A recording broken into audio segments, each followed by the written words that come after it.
Hello, everyone. This is Renee Piane, and I am live in Los Angeles, and I am so happy to interview Clayton Norcross, who is in Hawaii. He's still in the midst of a healing process from a breakup. Now, we did this video that I hope you've seen, and if not, I'll put the link right here below. But each week, we are going to do some inspirational talks about his process, and you might be right in the middle of it. So we'd love to hear your comments. So this week's topic, Clayton, hello. How are you doing there in Hawaii? Very well. Aloha, everyone. Nice to Yeah. welcome to my farmyard. You might hear a rooster now and then. Well, he's just here egging you on because you've been in this healing process. So we decided to do these videos for people to tell you the process that he went through.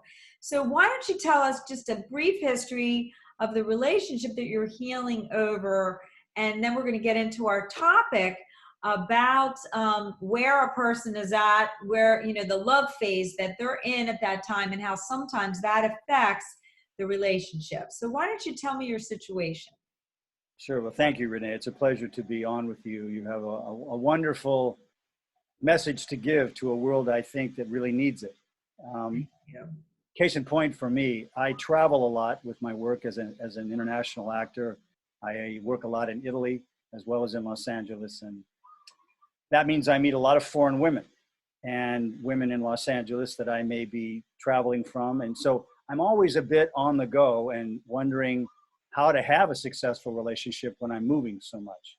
So this has been an internal problem for me romantically for about 30 years.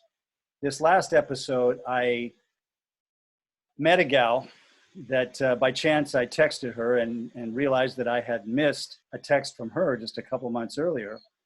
A lady that I had history with many years ago, actually. And she lived in Spain and said, I'm going to come to Madrid. Let's make friends again. And we hit it off, to say nothing, to say nothing else too rude. And it was a wonderful chemistry. We were so glad to see each other again. However, I was only about 6 months out of my divorce. And she was just leaving her marriage as well. That was quite long and I'm afraid traumatic for her. And so both of us were kind of in rebound mode.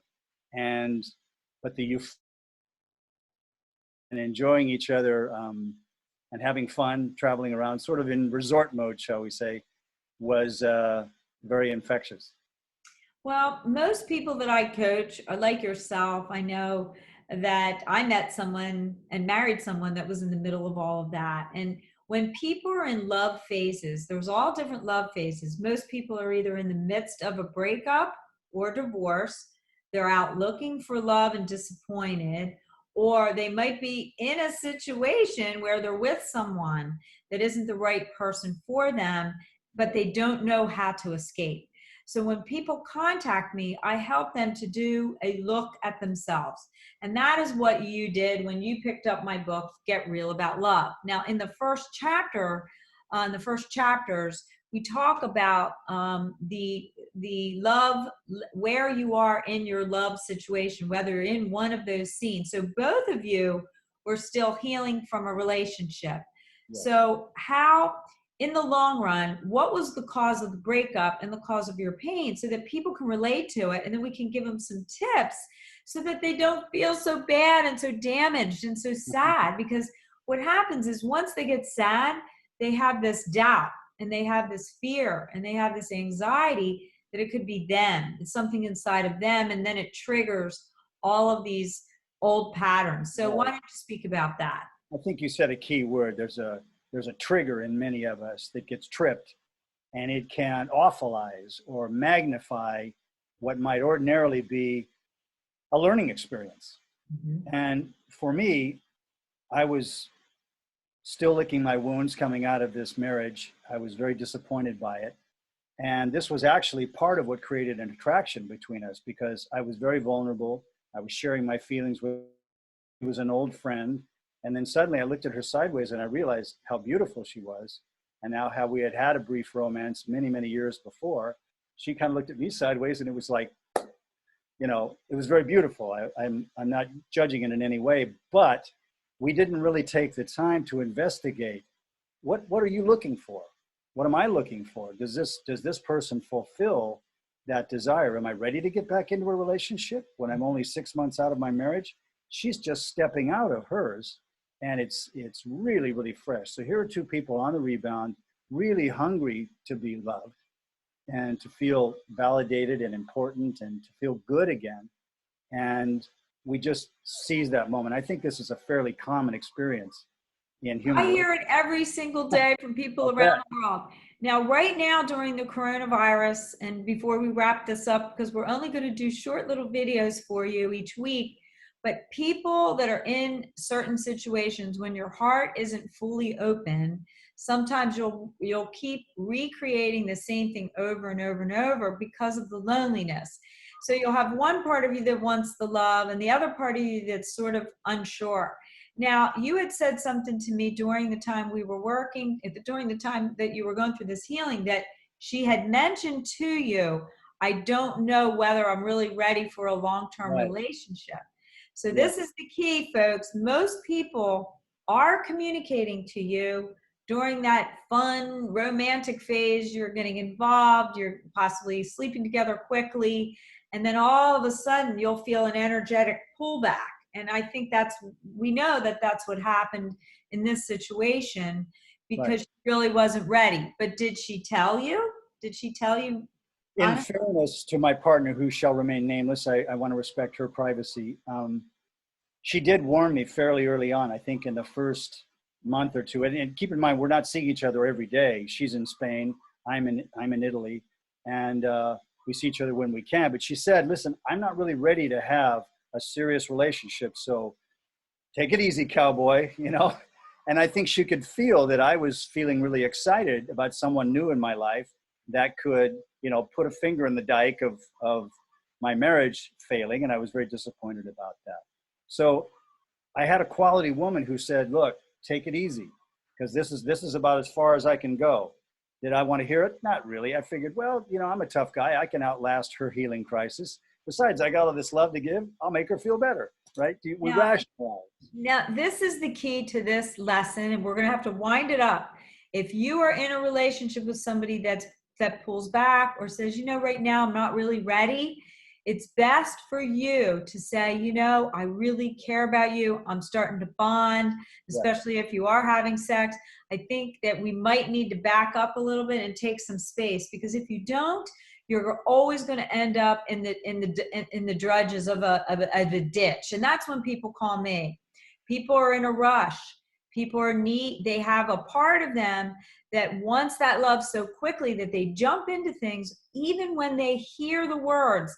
It doesn't resonate in their soul, and they do it anyway. And when that romantic spark happens, I always say, if that love is the right love, it will come back in the perfect time and not try to push for it, right? So the pain that you went through recently stimulated patterns that you've had from the past. And that's what we're going to talk about next week, because many of you, right, Clayton, like you got triggered and then you started to doubt you. And that's, now that we're almost to 10 minutes, we're going to have to wind this up, because Wow. maybe you could leave them with a thought about how once you realized what was happening, you weren't so hard on yourself. Yes. Once I realized that I was triggered, I was suffering a lot, having to let go of this lovely woman who needed to go on her own healing journey. And she had tried to tell me in 10 or 15 different ways, I need some space on my own. And I believe that women vote with their feet. If they're with you and inviting you and make it easy for you to be in their lives, they're saying, I really dig you. I really dig what's happening. And I was constantly feeling the brakes on and not feeling the cooperation that I wanted. So I have to step back and finally say, wow, this is not really achieving what I want for my life. Well, there's thousands of people that go through this, and I'm here to tell you, it's not you. It's a pain from their past. It's their bad role models. It's from still going out with an unhealed heart. And we're going to be talking more about this next week on Clayton and Renee's Get Real About Love tips. I hope that this has stimulated maybe something inside of you to look at the phase of love that you're in currently and possibly even like when you hear your friends complain, or you have somebody in your life that's saying, I'm just not really sure. It's best for you just to take a step back and let them go through their process. And if the love is meant to be, it will be. I myself was with someone and married someone that was in the midst of the divorce, and I had to give him space and time and showed him my love in small doses so that I didn't push him, because he was dating 3.5 women when he met me, and they were all pushing and pushing and pushing and pushing, and he ran as far away from them as possible. I just said, you do what you want to do, but I'm looking for love. And I'll see over time whether you're really ready. And we did not get romantically involved in the beginning.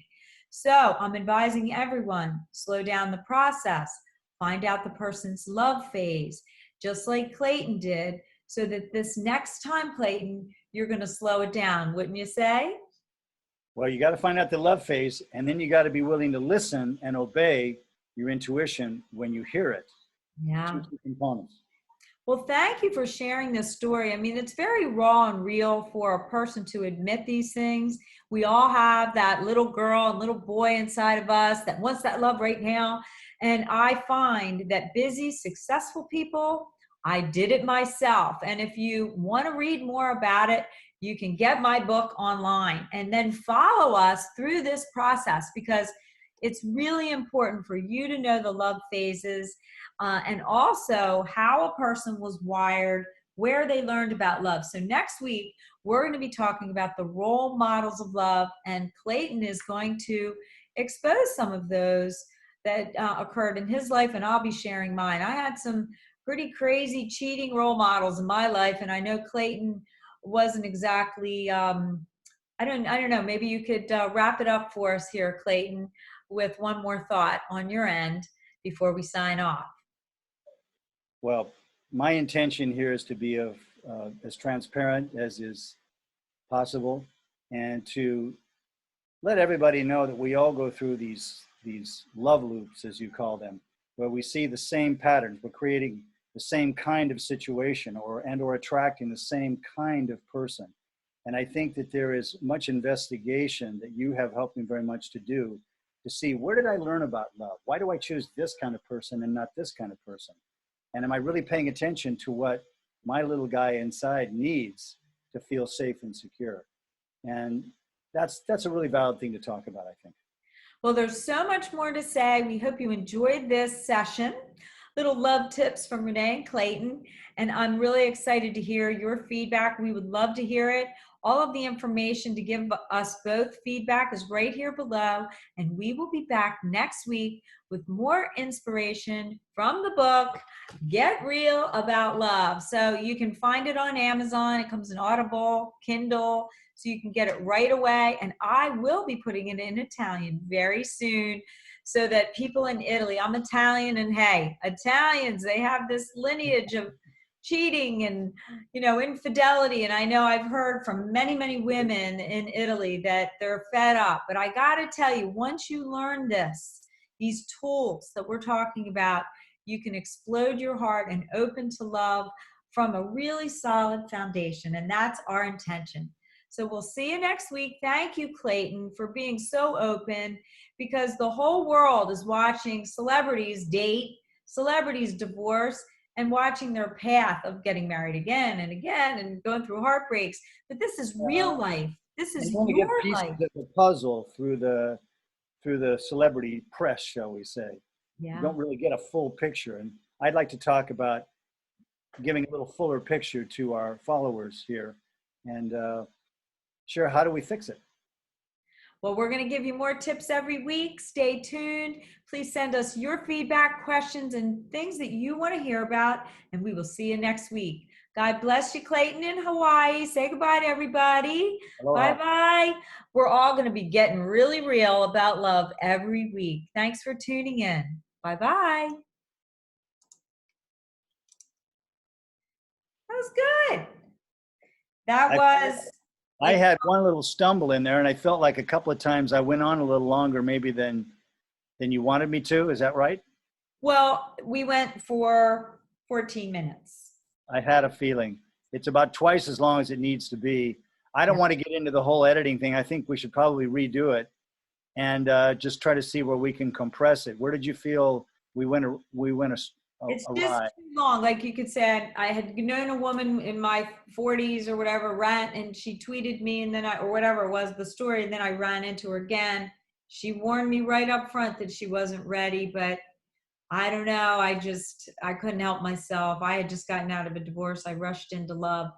I mean, we could put it up, but it's long. It's about 14 minutes. Well, I think the limit for IGTV, which is our goal, is 10 minutes. That's So I right. don't think we can do that. And I would rather just redo it than try to edit this and spend a much more time and energy. I know you've got better things to do. I'd say let's call. Hold on. Let's see. Start video. It's off. I think we would have to go on and do a new one. We would have to go back and start this over and do it again. You I think can't you do could probably compress the opening a little bit too. You know, just I think we have to assume that these are all standalone pieces.